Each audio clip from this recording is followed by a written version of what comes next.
Estamos de regreso en su programa ProSalud, promoviendo la buena salud. Ahora estamos en el bloque entrevista con el especialista. El día de hoy nos acompaña Javier Llamosa, que es investigador de Acción Internacional para la Salud. Buenos días, Javier, un gusto tenerte aquí. ¿Cómo estás? Mucho gusto.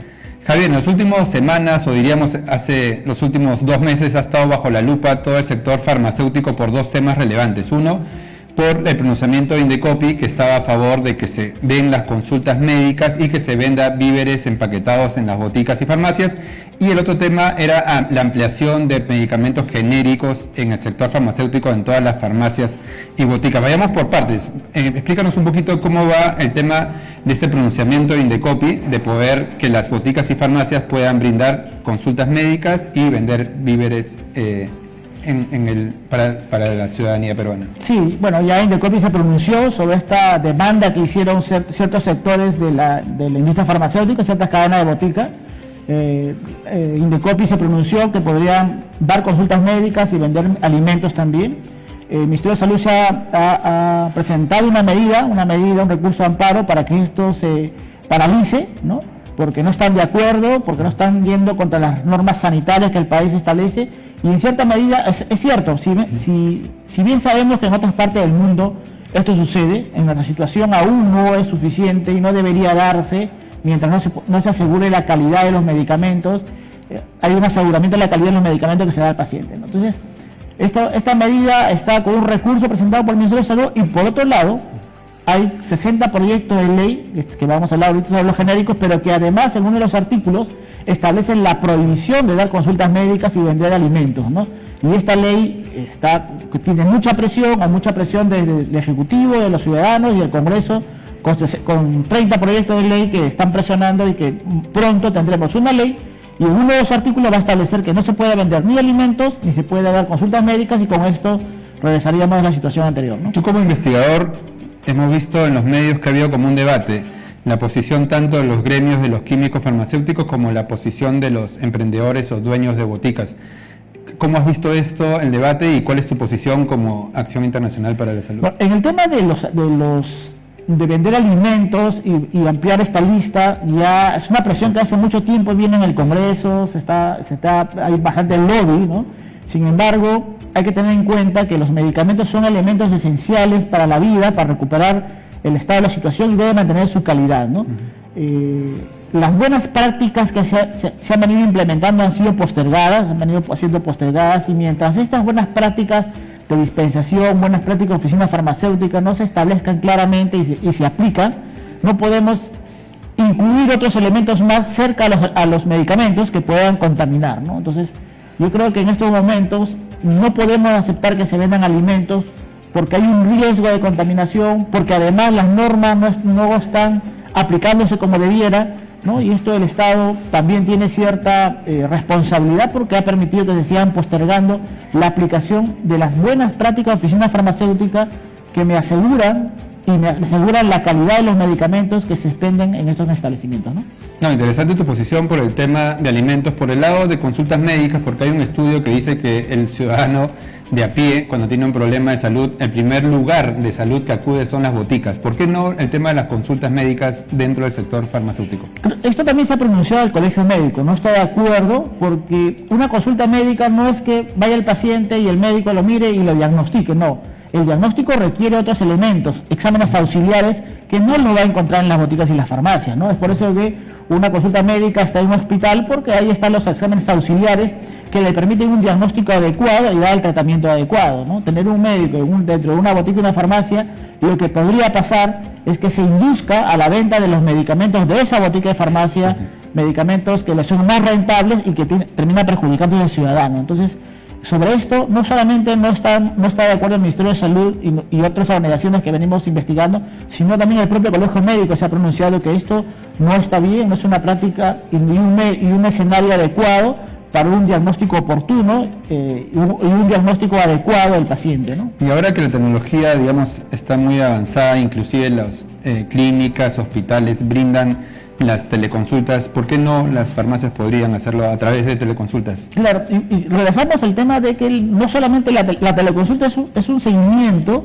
o un diagnóstico de enfermedades sencillas como un resfriado, ¿no? pero no va a permitir hacer un diagnóstico adecuado mientras no tengan los otros elementos que están alrededor de una consulta médica y de un diagnóstico asertivo, que son los exámenes auxiliares de laboratorio. Por ejemplo, si está muy cansado y hay signos de que probablemente esté con las plaquetas bajas, una anemia, el médico va definitivamente, no solamente va por mirarlo, sino también por pedir unos exámenes auxiliares para estar seguro que ese es el problema y tome las medidas adecuadas. Claro, entendería que no es suficiente hacerse ver en una botica porque no es un laboratorio, no tienes indicadores que te pueden dar más allá de simplemente una... Sí, así es, no podemos garantizar adecuadamente o resolver los problemas de salud porque no es el ambiente, y lo que podríamos lograr o estar induciendo es que al paciente se le induzca la venta de ciertos medicamentos, ¿no? Porque si esa farmacia va a estar un médico y la farmacia le va a pagar, lo más probable es que se cierre un círculo en el cual se le imponga al médico que prescribe medicamentos que le son más favorables a la botica de farmacia, ¿no? Y eso sería perjudicial para el ciudadano, ¿no? Interesante. Ahora, Javier, vayamos al tema de la ampliación de los medicamentos genéricos. ¿Cómo está el tema? Porque sé que ya pasó por la Comisión de Defensa del Consumidor en el Congreso, está en proceso de dictamen. Cuéntanos un poco cómo va este debate que también está vinculado al sector, ¿no? Sí, esto es muy interesante, ¿no? Y en principio estamos en una situación relevante sobre el tema de medicamentos, ¿no? Recordar que los medicamentos en nuestro país es uno de los elementos que secuestran gran parte del presupuesto familiar cuando forma parte del gasto de bolsillo. Y esto es un problema. En el Perú el gasto de bolsillo, o sea, el gasto que el ciudadano paga por medicamentos es bastante alto, está llegando entre 40 y 50% del gasto en salud. O sea, pero esto sucede ¿por qué? Sucede porque el sistema de salud no está adecuadamente abastecido, y ahí está el gran problema, ¿no? El desabastecimiento de medicamentos genera que el ciudadano, a pesar de tener su diagnóstico, termine pagando de su bolsillo, y esto no puede suceder, porque esos medicamentos en el SIS para los más pobres debería ser gratuitamente, ¿no? Y si esa persona o esa persona extremadamente pobre tiene su diagnóstico y no puede pagar, ¿qué pasa con él, ¿no? Entonces, hablando del SIS, perdón, ¿cómo funciona el PADOMI para que puedan...? El PADOMI es un tema del Seguro Social, es un mecanismo del Seguro Social para asegurar que el paciente no se traslade del establecimiento, sino que el Seguro Social va hacia su casa con la consulta, con el seguimiento y con los medicamentos que necesita, ¿no? Forma parte de un programa para que el paciente no vaya, ¿no? Entonces eso funciona, ya tiene bastantes años funcionando sobre pacientes que están asegurados, ¿no? Por este programa del Seguro Social, ¿no? Interesante. Y ahora sé que hay varias bancadas políticas detrás de este dictamen, de estos proyectos de ley. Sé que Fuerza Popular está, digamos, más inmerso en esto. Cuéntanos un poco cómo...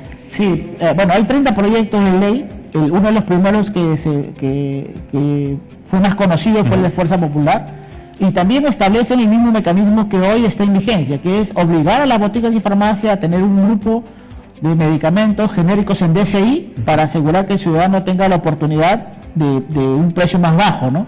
Entonces, y este mecanismo de obligación están en los 30 proyectos de ley. O sea, tarde o temprano lo que va a salir una ley que va a obligar a la botica y farmacia con un listado más grande o más corto del que tenemos, porque hoy ya tenemos un listado de 434 medicamentos, puede ser más largo, ¿no? Eran 40 antes, así antes estaban obligados a tener 40, ahora hay 434, que no están obligados, sino que va a depender de que si la botica o farmacia vende un medicamento de marca, está obligado a tener el genérico de ese.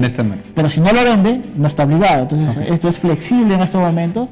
El problema está en que estos 434 medicamentos ha sido muy criticado por la botica y farmacia porque, por ejemplo, 15 de ellos no tienen registro sanitario. Entonces, ¿cómo vas a obligar algo que en el mercado no hay?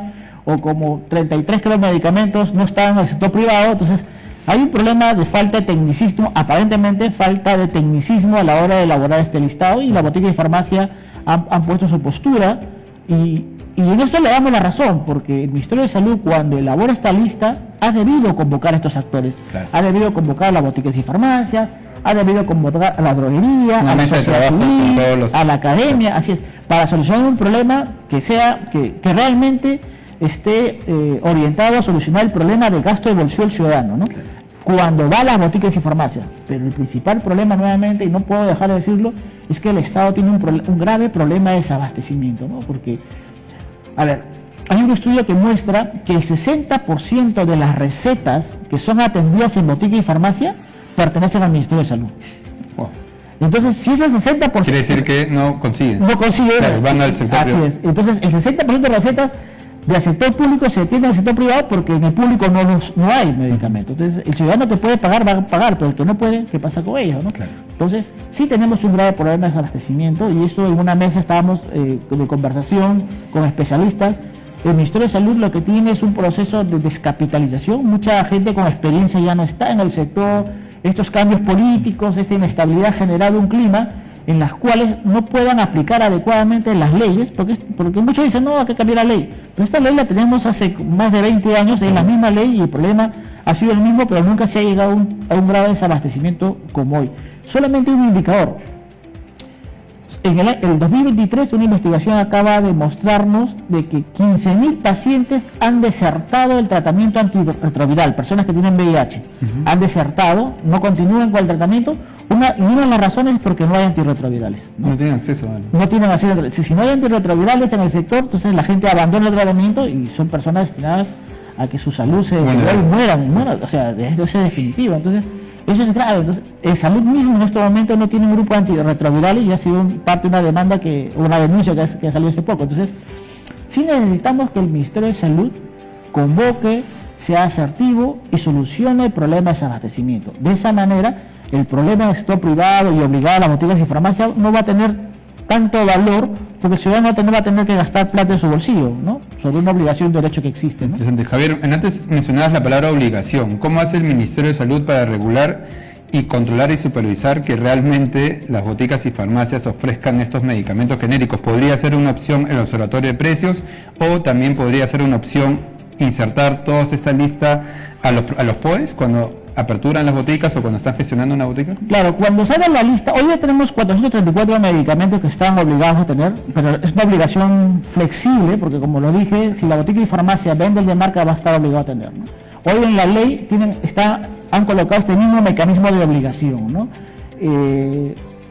Esperemos que este mecanismo de obligación realmente tenga un impacto favorable sobre el paciente, porque hasta ahora no hay ningún estudio que demuestre que obligar a la botica de farmacia a tener genéricos DSI tiene un impacto favorable. No hay ningún estudio, sin embargo estamos apostando por una fórmula que no necesariamente puede resolver el problema, ¿no? Porque imagínense, quiero ir a este tema de reflexión, porque hay 30 proyectos de ley que buscan con la misma fórmula obligar a la botica de farmacia a tener genéricos DSI. Pero imagínense que el genérico DSI, por el aumento de la demanda, y el ciudadano que ahora comienza a exigir genéricos, ¿no? Antes no exigía, ahora dice quiero genéricos, comienza a aumentar de precio. Si los genéricos aumentan, el genérico DSI aumenta de precio, todo lo que hemos hecho no va a valer para nada. Exactamente, ¿no? Entonces, la solución no está en exigir genéricos DSI en la botica y farmacia. La solución pasa por otros mecanismos que favorezcan al ciudadano y por tener políticas claras también. Porque todo esto sucede porque no tenemos una política de medicamentos en este momento. La política de medicamentos no está vigente, no tenemos una política de genéricos, y por lo tanto, cuando no hay políticas claras, cualquier idea que se piense que es buena puede encontrar un lugar donde sea escuchado y terminemos lo que hoy tenemos, ¿no? 30 proyectos de ley obligando, que la solución a entender de muchos no va por obligar, sino va por otros mecanismos que, primero, asegurar el abastecimiento público, y segundo, no podemos dejar al sector privado tampoco que coloque los precios que quieran. Hay ejemplos en salud mental donde el genérico DSI tiene un precio igual o mayor al innovador. Entonces, esas situaciones suceden, en este momento sucede. ¿Cómo un genérico DSI eso no tiene explicación, pero en nuestro mercado sucede porque hay un libre mercado, ¿no? Entonces, tenemos que actuar de diferente manera. No, muchas gracias, Javier, por acompañarnos acá en ProSalud, promoviendo la buena salud, y después de esta entrevista relevante para toda la salud de los peruanos, regresamos después del corte.